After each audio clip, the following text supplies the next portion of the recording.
This episode is made possible by Audible. Follow the link below and get your first month absolutely free. You're not gonna retire. Sorry, it's just not gonna happen. I wish it could, really, but nope. Anyway, subscribe for more videos that make you feel bad. Next week, I'll be looking at videos of puppies and assigning each one of them terminal illnesses. This adorable little scamp is gonna get kidney disease. Okay, the reason I'm being so gloomy is that retirement is genuinely under threat. After about a century of Social Security, retirement today is like a fish out of water. Dying. In the slowest, most painful to watch way. Retirement is less secure than ever, despite all of us wanting to retire someday, and honestly, that doesn't seem like we're asking for a lot. You might even say the bare minimum after 40-odd years of near daily 9-to-5 work. It's only right that one day we should all be nice and wrinkly, steeping in the balmy Florida air, just a stone's toss away from an alligator in sunglasses and a burning pile of those math books that turn kids into commies. But some people have other plans. For example, the people we elect to represent us. What do politicians think about retirement? Well, some politicians aren't huge fans of people retiring, and thereby not putting every last drop of sweat into the glorious chalice of economic productivity. So a lot of them have turned to rolling back retirement benefits and pushing them later and later in life. You might not know this, but in the US, full Social Security benefits are now only available at 67 years old, 2 years later than what was previously guaranteed. That's not great. 2 years more of work at 65 is pretty brutal, but that applies mostly to people who are old today. For the 3 of you that got lost and found this video, sorry for calling you old. Anyway, the decision to push retirement up to 67 isn't actually all that recent. It was made by Reagan back in the 80s and slowly got phased in to apply to everyone by 2023. But with so much time since our good friend Ronald called the shots, most people watching this video will probably be subject to entirely new policies, and according to current estimates, that will mean only getting your hands on Social Security at some point in your early 70s. At that point, most people watching this video, including me, are getting our retirement 5 or more years later than previous generations, despite supposedly living through the greatest ever era in human progress. You might think this is a uniquely American thing. Another classic example of this country loving to make the worst choice nobody asked for. But we're actually not alone this time. Retirement benefits are getting pushed back all over the world. If you're like me and you spend your time control-Fing the word increase on this specific Wikipedia page, you'll see that that word shows up over 40 times. Decrease only shows up once. And it's not even because there's one country out there doing something special, it's because the page's editors decided to add a hypothetical scenario all the way at the bottom just for fun. To take a more specific example, French President Macron has announced his plans to increase retirement age by 3 years if he gets a majority in the French Parliament. For context, the last time he tried to do pension reforms, back in 2019, this happened. Needless to say, it didn't work out too well for our buddy Emmanuel. Nonetheless, there are plans in motion all over the world to gradually increase the age of retirement. If you're a normal person who's going to need Social Security income to finance some or most of your retirement, that means you will be working longer. Just for reference, Social Security is the largest source of income for those over 65, and around 97% of the people who make it to retirement depend on it in some capacity. So don't set your hopes on making it without Social Security. Now, back up just a minute. Why would I say something so awful as the people who make it to retirement, implying that maybe some of you won't? It's almost as if I had a statistic I was waiting to use at the perfect moment. Weird. Maybe I'll address that in like 20 seconds. Totally unrelated, advocates of increasing the retirement age always have the same justification. People are just living longer. We're just getting so old. Funding for Social Security is in a tricky position because more people are spending more time in retirement. And since people are healthier now than they were before, it only makes sense that we should increase the age of retirement. At least, so the story goes. But not only is this argument pretty awful, our improvements in science and technology shouldn't be used as a justification to work more. If anything, we should be going the other way, shameless plug. This argument about increased life expectancy is only technically true, and it ignores something pretty important. Something I have a shiny graph for. This is a graph of the survival rate of men in the US differentiated by income. In other words, this graph takes 2 groups of men, some who make a lot, others who make very little, and tracks how many are still alive at every age. The red line represents people who are wealthier than 95% of the population. The blue line represents the lowest 5% of income earners. By age 61, 20% of the poorer group are already dead. That's 20% who never made it to retirement in the first place. At 76, just a few years into retirement, that number jumps to around 50%, while the wealthy group is still sitting above an 80% survival rate. For reference, 76 is how old Dolly Parton, Henry Winkler, and Steve Martin are, meaning that if Dolly Parton had stayed in the 9-to-5 grind, spending time hanging out with Steve and Henry might as well be up to a coin flip. It's incredibly insulting to raise the retirement age knowing Social Security is a necessity for poorer Americans when a very large chunk don't even make it to retirement with our current policies. When you aggregate all this data, the differences in life expectancy between the top 1% and bottom 1% is huge. 15 whole years. The poorer you are, the earlier you are likely to die, and the less likely you are to retire in the first place. Politicians are right that life expectancy has increased, but not for everyone. Not for the poor. In some cases, the life expectancy of the poorest Americans has even gone down. So not only are the poor not living any longer, these policies mean that they will spend more of their lives working as the age of retirement keeps getting pushed up. Many will never get to retire. The result of the drive to push retirement back is that the poor suffer a double burden, shorter lives and more time spent working, while the rich enjoy double the benefits. Longer lives and more time spent in retirement since they don't have to worry about being eligible for Social Security. These statistics are awful and yet another brutal example of how punishing inequality is in this country.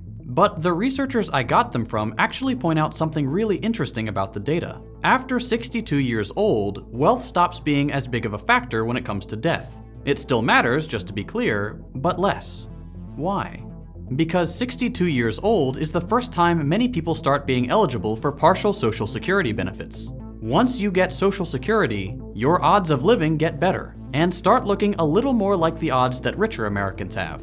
Basically, benefits start evening out the scales. If you want to phrase that in more human terms, getting Social Security earlier literally saves and extends the lives of poorer Americans, giving them more time to enjoy life and not working in old age. It's not nearly on par with their wealthier counterparts, but nonetheless helps bridge that gap. What this means, and what you need to hear when politicians start pushing Social Security further back, is that they are okay with more poor people dying earlier. They're okay with more people working longer and more people never reaching retirement. That's just what happens when eligibility gets pushed back even just a few years. Politicians know that their wealthy donors couldn't care less about the official retirement age. They have no need for Social Security and can retire whenever they want. But at the end of the day, the later politicians draw the line on retirement, the luckier or the wealthier you have to be to enjoy it. You can argue this is a necessary solution to make Social Security financially solvent, but it's clearly the worst one. Financing programs doesn't have to cause the immiseration of senior citizens in already precarious situations. You might think, well, that sucks, but I'll be okay. I have a job and I started working pretty young. Technically, I should be fine without Social Security for a couple extra years, and then I can probably afford to retire before getting benefits. And oh, if it were only that simple, my sweet summer child. Retirement literally isn't what it used to be. Back in the 20th century, people relied mostly on pensions for retirement.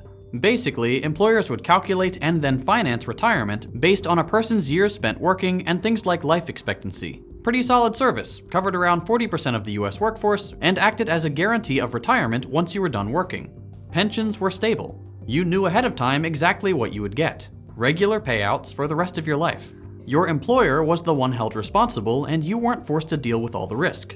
But in 1978, that all changed after businesses looked to cut costs and maximize shareholder profits. They lobbied and got the government to step in.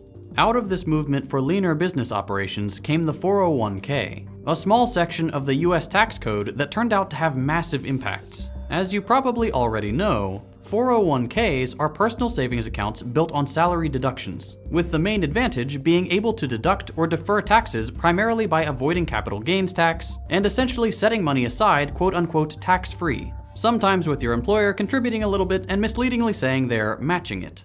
This change from pensions to 401ks saves businesses a ton of money, and so pension programs got completely gutted, covering just 13% of the workforce by 2008. As it always goes, somebody had to get the raw end of that deal, and that turned out to be the workers. Shocker. 401ks shift the burden of risk and cost out of the employer's hands and into that of employees. Part of the reason that's the case is that a lot of the money people are setting aside in 401ks isn't just sitting in a box. It goes into investments, portfolios of stocks. Although investments are relatively stable over time, the boom and bust cycle of capitalism naturally makes some moments that last several years, An awful time to retire or to be retired. If you Google things like how to protect your 401k from a recession, you'll find pages and pages of financial advisors telling retirees and people worried for their future how recessions will naturally put a strain on their retirements, telling them that they should act conservatively during these difficult economic periods, which I can't emphasize enough, they have no control over. Average run-of-the-mill employees are burdened with risk deep into their retirements, even after they've stopped working. And I hate to think that after this impassioned rant about 401ks, you might think we should just go back to when times were good and more people had pensions, because no, we absolutely shouldn't. Pensions were already a compromise. We could have had an expansive social security system that covered most retirement costs and actually takes care of seniors this whole time. But American companies needed yet another way to twist your arm and keep you working at an awful job. After all, it's a lot harder to leave if, on top of your salary, your retirement's on the line. You'd think this would all be bad enough for retirees and future members of the Gray Society. But wouldn't you believe it, it actually gets worse. For starters, saving for retirement today is incredibly difficult. In 2013, a full 52% of Americans above 55 had literally no retirement savings whatsoever. And how can you blame them? It's hard enough just to get by right now, much less plan ahead. Real wages have been stagnating for decades. Benefits are a rarity in an ever more gigified economy built on the back of the retail sector, and inflation is digging ever deeper holes in domestic budgets. But all of that is relatively unsurprising, and right-wing pundits will just turn this around on individuals to say that they should just be more austere, more ascetic, and more conservative with their finances, blaming money problems on avocado toast, or whatever the Gen X equivalent is. I don't know, plain toast? The problem with that narrative is that even when Americans are able to set money aside, even when they follow all the punishing rules conservatives hold up about living within your means despite working full-time jobs, even then, saving money for retirement happens on predatory terms. For that, we have to thank a relatively recent change. Back in 2020, the Trump Labor Department snuck in a policy concerning 401k investments. 401ks could now be invested anywhere businesses want. Employers could channel retirement savings for their employees through any sort of investment firm, which, as you might expect, meant towards firms with riskier assets and higher upfront fees. This was the product of some pretty gross lobbying by Blackstone, a private equity firm, which got its wishes granted after dumping a cool $3 million in a Trump-supportive super PAC. Thanks to this handy green wheel grease, the Trump admin waved through this change to 401ks under the guise of expanding the freedom of American workers to invest their retirement savings anywhere they want. Obviously, the real freedom this policy change guaranteed was the freedom to get fleeced. These services do not deliver better returns than low-fee stock index funds, but take big cuts at the top and use that money to advertise their very normal results as if they were the product of investing super geniuses. Between 2006 and 2015, one Oxford researcher estimates that these private equity firms made an eye-watering $230 billion, calling it the largest transfer of wealth in the history of modern finance, from a few 100 million pension scheme members to a few thousand people working in private equity. That process only got worse thanks to the freedom to use retirement funds on, quote, riskier and, quote, more exclusive services under the new Trump policy. And as a side note, back when he was running for office, Biden called this, quote, yet another example of President Trump putting the interests of Wall Street ahead of American workers and families. Once he got into office, his Labor Department did the same thing. Funny how that works. With all these forces conspiring against retirees, it's no surprise that many people of retirement age live out their final years in retail jobs or RVs, traveling across the country to be seasonal laborers in short-term gigs that offer them just enough to get by, no benefits, and long, strenuous work hours. Amazon is actually one of the biggest companies to have capitalized on this workforce through programs like Camper Force. They're like Marvel characters, except with the power of super exploitation. This labor force, made up mostly of elderly people, is a boon for Amazon because since they're desperate for income and never end up sticking around for too long, they never get the chance to unionize. People who should otherwise be retired make for perfect plug-and-play labor. Now it's time for the conclusion. I've said a lot of stuff, but admittedly the title and intro to this video are a little dramatic. Many of you watching should hopefully retire, at least if we go by what's happening to people entering retirement today. The point of this video is not to definitively prove that you specifically won't be able to retire one day, but to alert you to some very worrying trends that, if they're not stopped and actively reversed, will make retirement an unattainable luxury that could legitimately slip out of your hands. Workers won the right to stop working in old age a century ago through policies like Medicare and Social Security. Union contracts and eventually laws were the fruit of militant labor struggles over decades. Like the weekend and vacations, any time we get off work is a prize clawed out of capital's hands by decades of working people fighting back in the streets and on the job, long before any of us were ever born. It is our responsibility to preserve these rights where they're under threat and expand them as much as possible wherever they exist. This tendency for things to get worse for the average person and for wealth to continue to accumulate in fewer and fewer hands is one of the core features of capitalism. That's what I try to teach my viewers here at Second Thought. But for most people, it's easier to imagine the end of the world than the end of capitalism. If you'd like to understand why that is, I highly recommend you check out Mark Fisher's Capitalist Realism on Audible. It's one of those books that will completely change how you view the world. If you're like me and you struggle to sit down and read a book, Audible is an easy way to fix that. Whether you've got a long commute, you're always traveling, or you simply prefer to listen to narration instead of reading text on a page, Audible is the perfect solution to getting through all those books you've been putting off reading. It's completely changed how I learn. If you enjoyed this week's video, do yourself a favor and check out Capitalist Realism on Audible. It gets my highest recommendation, and I know it'll be as impactful for you as it was for me.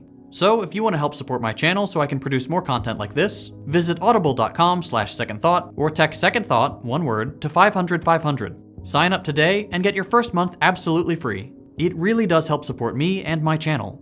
Get started by following the link below or by texting Second Thought to 500-500. If you enjoyed this video, consider dropping a like. If you hated it, a thumbs down. You can check out my previous content by clicking the links on your screen. Thanks for watching, and I'll see you next week.